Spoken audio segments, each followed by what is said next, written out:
Durante uma das muitas tardes silenciosas no frio apartamento da Baker Street, o famoso detetive Sherlock Holmes quebrou o silêncio com uma pergunta inesperada. Conhece Neil Gibson, o Rei do Ouro? Watson, já acostumado aos rompantes do amigo, ergueu os olhos do jornal e respondeu com cautela. O senador norte-americano?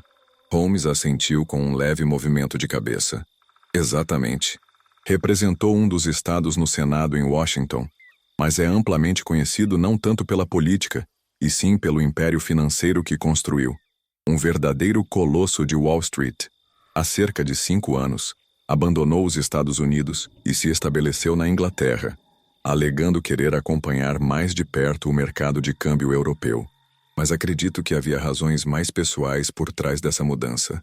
Watson franziu o senho tentando lembrar. Ah, claro, agora me recordo. A esposa dele morreu recentemente, não foi? E de forma trágica, Watson. Duplamente trágica, na verdade. E é justamente por isso que ele está recorrendo aos meus serviços. Para descobrir o assassino? Holmes hesitou antes de responder, com uma expressão ambígua. Não exatamente. Veja você mesmo. Ele entregou ao amigo uma carta cuidadosamente escrita em papel fino, com caligrafia firme e decidida. Dizia: Claridge Hotel, 3 de dezembro. Caro Sr. Holmes, não me conformo com a ideia de ver uma mulher boa e inocente condenada à morte. Não me atrevo a explicar os fatos que me parecem, até agora, envoltos em absoluto mistério. Mas tenho uma convicção inabalável de que a senhorita Dunbar não é culpada do crime do qual a acusam. Estarei em sua casa amanhã às 11 horas e agradecerei imensamente se puder me receber para discutir detalhes que talvez o ajudem a desvendar este enigma angustiante. Com respeito e admiração, J. Neil Gibson. Watson devolveu a carta intrigado. Isso é, no mínimo, curioso. Ele parece profundamente convencido da inocência da tal senhorita Dunbar. Mas, se os jornais estiverem certos, ela é a principal suspeita de assassinar a esposa dele. Há algo nisso que soa suspeito, não acha? Holmes acendeu o cachimbo com sua habitual calma e soprou lentamente a fumaça antes de responder. A aparência de suspeita, meu caro Watson, não é suficiente. Já vi muitas vezes a verdade se esconder atrás da face mais improvável. Deixe-me resumir o caso.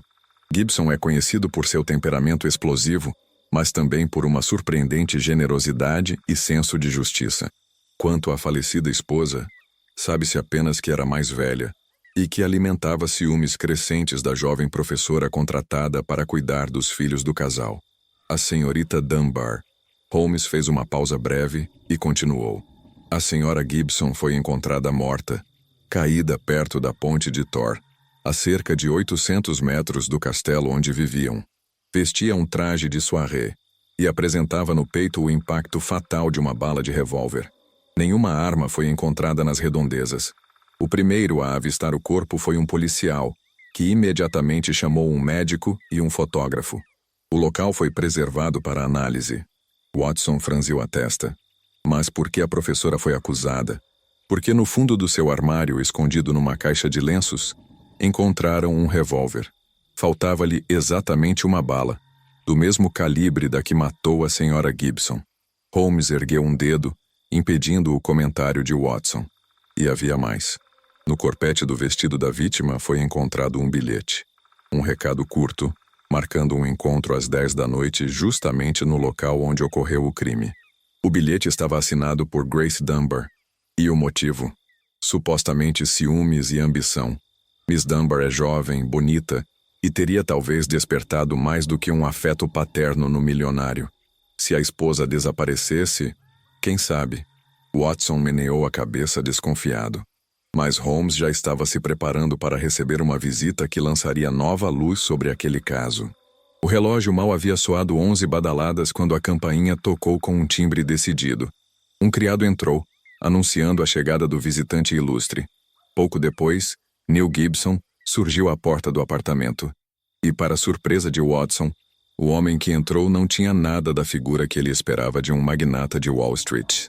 Longe de ostentar a arrogância típica de muitos poderosos, Gibson era um homem de estatura média, corpo esguio e olhar calmo, quase tímido. Não carregava o charuto que os jornais costumavam associar aos grandes financistas, Nem demonstrava afetação em seus gestos.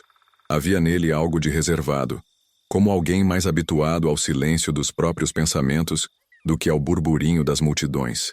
Cumprimentou Holmes e Watson com cordialidade discreta. Aceitou a cadeira que lhe foi oferecida. E por alguns instantes, permaneceu em silêncio, fitando Holmes com um misto de respeito e expectativa.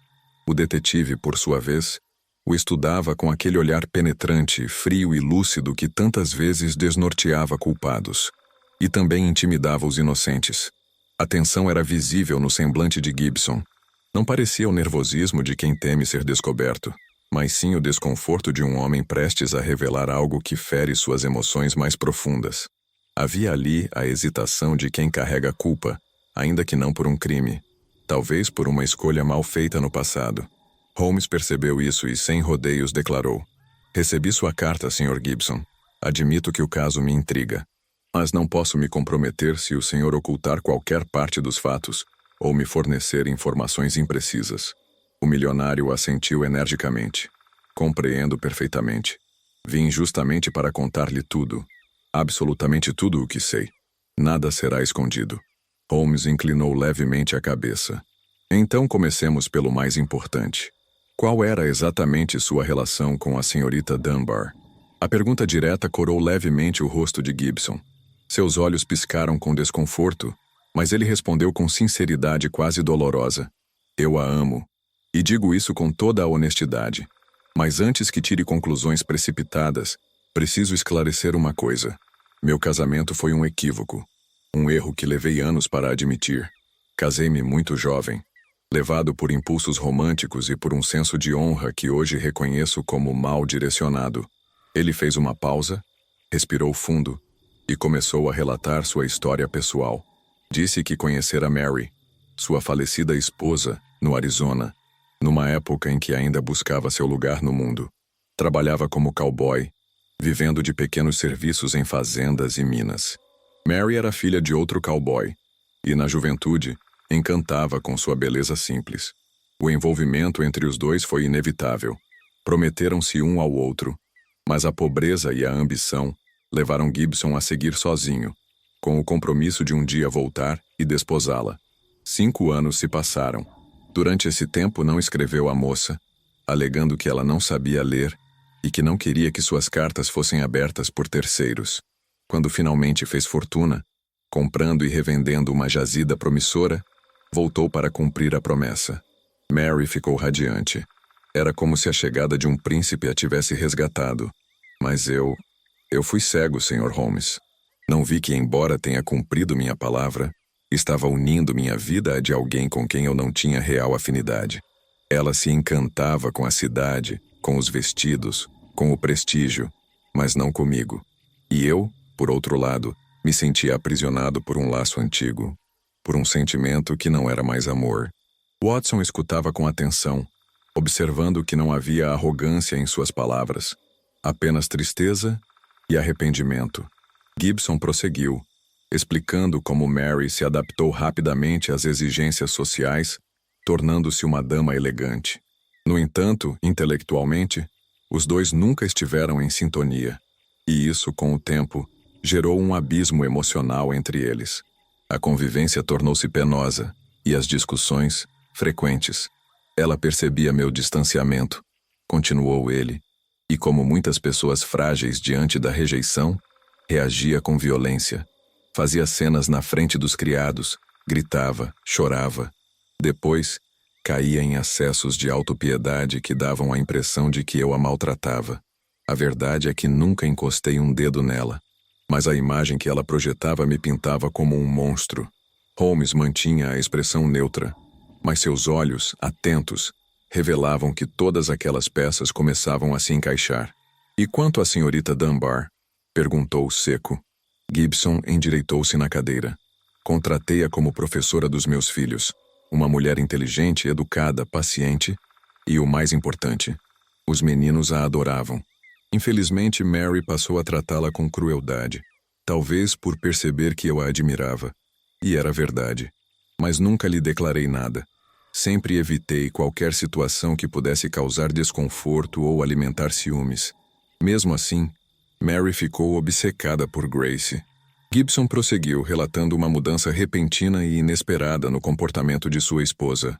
Segundo ele, depois de um episódio em que Mary se enfureceu ao saber que os filhos estavam elogiando a professora, a situação parecia prestes a explodir. Mary chegou ao ponto de bater nas crianças e exigiu que Grace Dunbar fosse imediatamente demitida. Foi a gota d'água para o milionário. Eu protestei, claro. Disse-lhe que aquela decisão era injusta, prejudicial às crianças e completamente absurda. Mas, para minha surpresa, Mary não insistiu. Limitou-se a ficar em silêncio, num daqueles silêncios carregados de presságio. Watson, ouvindo o relato, sentiu um calafrio. Conhecia bem esse tipo de comportamento descrito. O silêncio de quem planeja algo sombrio em vez de agir por impulso. Gibson contou que no dia seguinte, Grace apareceu em sua biblioteca, algo que nunca acontecia, e disse com voz trêmula que havia decidido deixar o cargo. As crianças haviam lhe contado a cena da noite anterior, e ela não queria continuar ali sendo motivo de conflitos familiares. Eu tentei tranquilizá-la, disse Gibson. Disse que Mary havia perdido a razão, mas já tinha voltado atrás. Grace, sempre sensata, pareceu aceitar. E então, de forma quase milagrosa, Mary realmente mudou. Parou de hostilizá-la e começou, pasmem, a convidá-la para passeios, a assistir às aulas com as crianças, até mesmo a sentar-se com ela no jardim.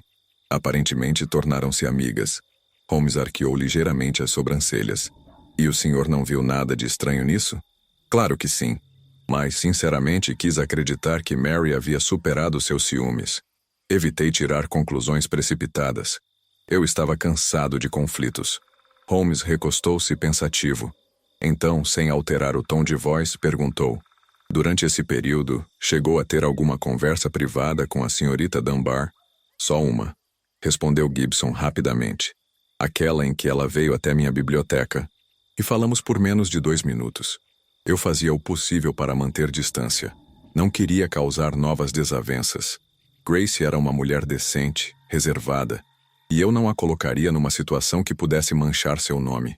As palavras saíam com firmeza, e o Watson observava que o magnata parecia sincero.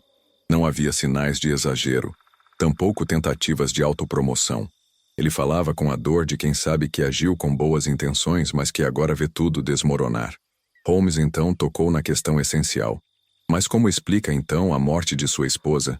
E principalmente, o fato de o revólver ter sido encontrado no guarda-roupa de Grace?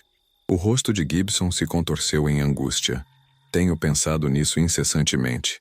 Concluí que Mary, apesar de parecer ter perdoado, apenas fingia. Estava vigiando Grace, talvez esperando o momento certo para agir. Acredito que naquela tarde ela tomou uma decisão definitiva. Talvez quisesse apenas confrontá-la, ameaçá-la, ou até expulsá-la. Mas ao se encontrarem, algo deu errado. Grace tentou impedir uma tragédia, lutou com ela, e o tiro foi disparado acidentalmente. Assustada, sem saber o que fazer, escondeu a arma no primeiro lugar que encontrou. Holmes balançou a cabeça. Essa hipótese seria aceitável, se não houvesse uma carta escrita por Grace convidando sua esposa para a ponte. Um bilhete objetivo, claro, que indicava premeditação. E o senhor mesmo afirmou que nunca houve encontros secretos entre os dois. Gibson silenciou. Pela primeira vez pareceu perdido, desarmado. Sim, isso eu não consigo explicar. É isso que torna tudo tão terrível, tão confuso. O detetive ficou em silêncio por alguns segundos. Era como se estivesse encaixando peças mentais num tabuleiro invisível. Então disse com simplicidade: vamos a Winchester. Preciso ver o local. Na manhã seguinte, Holmes e Watson seguiram viagem. Em Winchester, encontraram-se com o sargento Coventry, o chefe da polícia local, um homem prático, que já havia decidido sobre a culpabilidade de Grace Dunbar. Não tenho dúvidas, senhores, disse o sargento com convicção. A arma é a prova principal. Pertencia ao Sr. Gibson. O próprio criado o confirmou. Eram 2 revólveres idênticos, guardados num estojo na biblioteca. Um deles foi encontrado escondido entre os pertences da acusada. Holmes foi pessoalmente ao castelo verificar o estojo. O criado confirmou tudo. Limpava as armas regularmente, por exigência do patrão, e vira os 2 revólveres no sábado, 2 dias antes do crime. Agora o estojo estava vazio. Holmes pediu para ver o local do crime. A velha ponte de Thor. Observou tudo atentamente, mas foi uma pequena marca branca na amurada de pedra escurecida pelo tempo que chamou sua atenção. Sacou a lente de aumento do bolso e estudou a mancha com cuidado. Tentou reproduzi-la com a bengala sem sucesso. Isso foi causado por uma pancada muito forte e algo como metal batendo contra a pedra. Satisfeito, Holmes anunciou: "Agora só falta ouvir a senhorita Dunbar. E então tudo estará claro." A visita à prisão foi autorizada com facilidade, graças ao nome de Sherlock Holmes. O próprio diretor do presídio fez questão de conduzir pessoalmente o detetive e o Dr. Watson até a sala onde Grace Dunbar aguardava, sentada numa cadeira simples, cercada por paredes frias e nuas. Seus olhos revelavam mais perplexidade do que medo, como se ainda estivesse tentando compreender o absurdo da situação em que se encontrava. Ao lado dela, seu advogado já os esperava. Era um homem sisudo, mas competente, e foi ele quem quebrou o silêncio da sala. "Senhorita Dunbar", disse dirigindo-se à jovem com gentileza, "o Sr. Holmes é a última esperança de esclarecer este caso. Até agora tenho pedido que a senhorita não compartilhasse com ninguém o que me contou, pois parecia inverossímil demais. Mas agora diga-lhe tudo." Grace, visivelmente abalada, respirou fundo e assentiu com a cabeça. Quando falou, sua voz era firme, mas com um tom que denunciava a exaustão emocional. "Tudo isso me parece um sonho ruim, um pesadelo do qual não consigo acordar. Eu estava naquela casa por necessidade. Passei por privações terríveis até conseguir aquele emprego.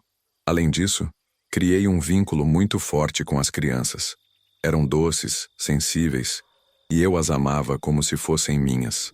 Por fim, havia o Sr. Gibson, um homem que, mesmo cercado de riqueza, me despertava compaixão. Era fácil perceber que não era feliz." Ela fez uma pausa e desviou o olhar, como se quisesse reorganizar os próprios pensamentos. "Quanto ao revólver encontrado em meu quarto, juro, pela minha honra, que jamais o vi antes. Não sei como foi parar ali. Deixo meu quarto aberto o tempo todo. Passo os dias na sala de estudos com os meninos. Qualquer um poderia ter entrado ali." Holmes escutava em silêncio, analisando cada expressão, cada pausa, como se as palavras de Grace fossem peças de um quebra-cabeça invisível. "E o bilhete?" perguntou ele. "O recado que foi encontrado junto ao corpo de Mrs. Gibson?" A expressão de Grace mudou. Havia agora um misto de espanto e indignação em seu rosto. "Isso é o mais estranho de tudo, e o mais cruel. Poucas horas antes do crime, Mrs. Gibson foi até meu quarto. Eu estava me preparando para o jantar. Ela entrou com aquele ar altivo de sempre e disse: "Encontrei uma carta assinada com seu nome. Sei que é uma falsificação, uma tentativa de lhe prejudicar, mas preciso de provas. Quero que copie essa carta para que eu possa comparar sua caligrafia com a do falsário." Ela me passou uma folha de papel comum, com algumas linhas escritas, e outra em branco, tirada do caderno de rascunhos dos meninos. Fiquei intimidada. A forma como ela falava, seca, imperativa, eu obedeci sem discutir. Sentei-me e copiei as palavras. Grace fez uma pausa e recitou de cabeça com precisão: "Esteja junto à ponte de Thor às 8h30. Grace." Holmes, que até então se mantivera imóvel, inclinou-se para a frente com um brilho súbito nos olhos. "Excelente", murmurou. "Era isso que me faltava." O advogado pareceu confuso. "O senhor está dizendo que isso é bom?" Holmes respondeu com um leve sorriso. "Não só é bom, é a chave de tudo. Amanhã voltaremos a Winchester. Creio que terei algo a mostrar aos senhores. Avise o inspetor responsável pela investigação. Precisaremos de todos os envolvidos." Antes de se retirar, Holmes ainda perguntou: "Senhorita, por que foi até a ponte naquela noite?" Grace hesitou por um instante e depois respondeu com tristeza: "Após o jantar, Mrs. Gibson me chamou. Disse: 'Vamos surpreender o falsário. Venha comigo.' Pegou minha mão e me conduziu pelo parque. Eu tremia de medo. Cheguei a pensar que ela fosse me agredir, talvez até me matar. Mas ao chegarmos à ponte, ela se transformou. Ficou transtornada, descontrolada. Acusou-me de ter destruído sua vida. Disse que sua morte seria minha culpa. E então prometeu vingança. Fiquei tão assustada que corri de volta ao castelo e tranquei-me no quarto. Decidi que partiria no dia seguinte. Holmes a observou por alguns segundos, depois apenas murmurou. A senhora Gibson era, sem dúvida, uma mulher inteligente, mas também profundamente perturbada. Na manhã seguinte, todos estavam reunidos nas proximidades da ponte de Tor.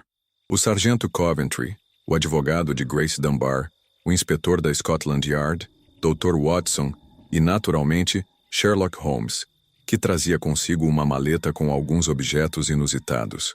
Com a calma meticulosa de um relojoeiro, Holmes retirou dela uma corda longa e fina, um revólver descarregado e um pesado martelo. Sob o olhar curioso dos presentes, amarrou o martelo a uma das pontas da corda e, na outra, prendeu firmemente o revólver. Posicionou-se exatamente no ponto da ponte onde o corpo de Mrs. Gibson havia sido encontrado.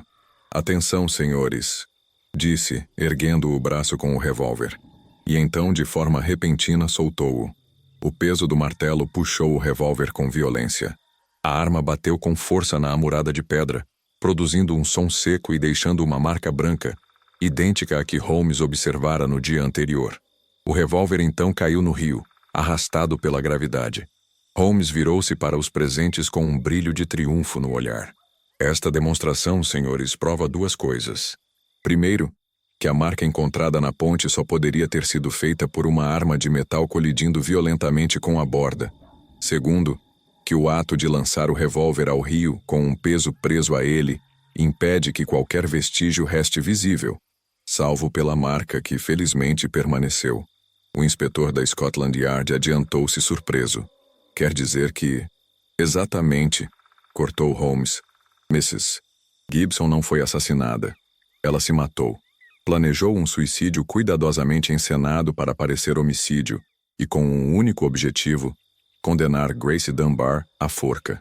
Todos ficaram em silêncio por alguns instantes, digerindo aquela revelação sombria. Holmes prosseguiu. Tudo se encaixa. A carta escrita por Grace foi, na verdade, um truque cruel. Mrs. Gibson, dominada por ciúmes doentios e por uma mente desordenada, forçou Grace a copiá-la sob um falso pretexto.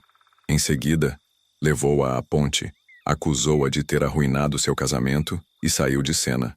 Quando ficou sozinha, Mrs. Gibson tirou da bolsa um dos revólveres do marido, que havia furtado dias antes, e atirou em si mesma. Sabia que o outro revólver seria encontrado com Grace. Era o cenário perfeito para o escândalo, para a vingança póstuma. O sargento Coventry deu um passo atrás, balançando a cabeça em descrença. Mas por que tão teatral? Holmes encarou-o com seriedade, porque certas mentes perturbadas encontram consolo na ideia de destruir quem julgam culpado por sua infelicidade. Mrs. Gibson, incapaz de reconquistar o amor do marido, decidiu condenar quem ela via como sua rival, mesmo que à custa da própria vida. No mesmo instante, homens da polícia lançaram ganchos e redes no rio, no ponto indicado. Pouco tempo depois, o segundo revólver foi encontrado encharcado, mas intacto. A prova definitiva. Com isso, Grace Dunbar foi imediatamente libertada. A jovem deixou a prisão com dignidade e lágrimas nos olhos, profundamente agradecida a Holmes, embora o detetive, como sempre, aceitasse o reconhecimento com modéstia reservada. Enquanto voltavam para Londres, Watson não pôde deixar de comentar. Às vezes me pergunto se há alguma escuridão que a mente humana não seja capaz de esconder. Holmes respondeu olhando pela janela do trem. O coração humano, meu caro Watson, guarda mistérios muito mais profundos que qualquer caso que possamos resolver. Mas, felizmente, a verdade, ainda que tardia, é luz que não se apaga. E assim, o caso da Ponte de Tor foi encerrado, não com um disparo, mas com a lucidez de uma mente que enxergava além das aparências.